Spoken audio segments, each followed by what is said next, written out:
It's a lab that's designed to dampen sound. It's quiet here now, but soon they'll be pouring on the pressure. The kinds of flows that we're studying here are actually loud enough to actually shake the building.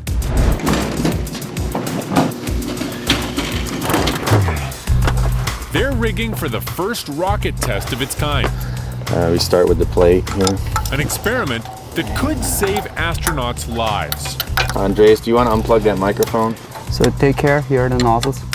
We're in the fully anechoic chamber at the University of Texas at Austin, and the unique feature of this chamber is that we can test lab-scale rocket systems, which operate at very, very high back pressures.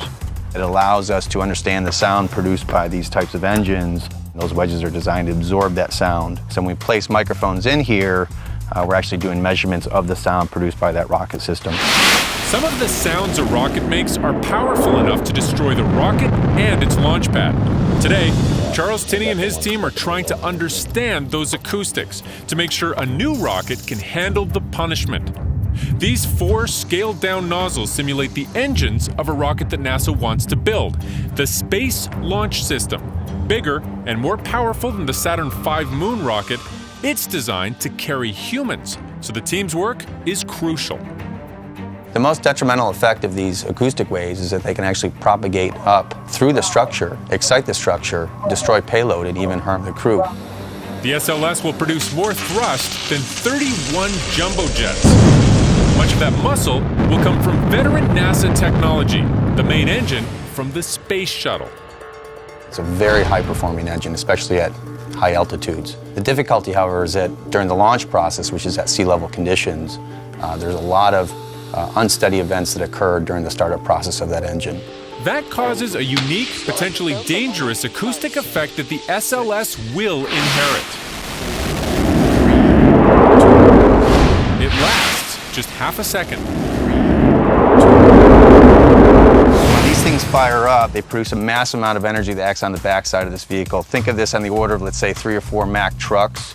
And these things are pounding dynamically on the back of this. And imagine these are very harmonic type acoustic loads, making these very, very harmonic type tones that are acting on the back of this vehicle. And so we want to make sure, can this structure actually withstand the environment that's produced by those types of acoustic loads? So for these measurements that we want to really do today, we've got a very high-speed camera that allows us to see actually that flow exhaust and actually then record that with a microphone at the same time. To adjust that camera, Charles needs a candle and a shadowgraphy specialist. You got it lit. Very good. Nathan Murray is an expert at measuring exhaust flows from engines. The candle gives us a very distinct density gradient so that I can actually see the light refraction. Creates a nice shadow contrast in the background that I want to focus on. And we can now use the same light going through the rocket plume to see the distinct density gradients and the acoustic waves coming off of the rocket exhaust. All right, ready? All right, sounds good. Let's do some measurement. So the way we actually simulate the rocket is that we have a compressed air system, very high pressure, about 2,000 psi, that we send through a series of high pressure piping that leads into a jet rig. And we control the flow rate through that jet rig using some type of control valve. So are we good with 27 for this, just as a test run? No countdown here. Yep. Go. Go. Just a click. Without ear protection, the sound would be deafening. So now you can see the exhaust from the 2 different, there we go. That was the MEI vent there that you can hear that humming. Wow. Oh, that's very nice. Oh, look at that. Oh, you can see these different shells forming in there. Oh, wow. Hey, go back to NPR 37. Here you can see it's a very parallel flow. And now look at how it becomes unstable. And this thing is really flapping around and moving around.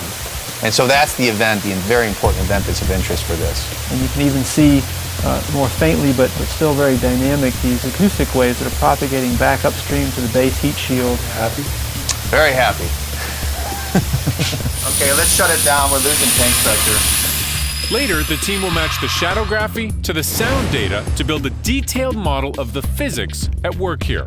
So the next stage is to scale this data up to predict what the full-scale loads would be. And this is a really important thing because imagine that a lot of the weight that goes into designing that vehicle is just to withstand these loads, which could otherwise be used for payload. And again, you want to make sure that this rocket and spacecraft is safe.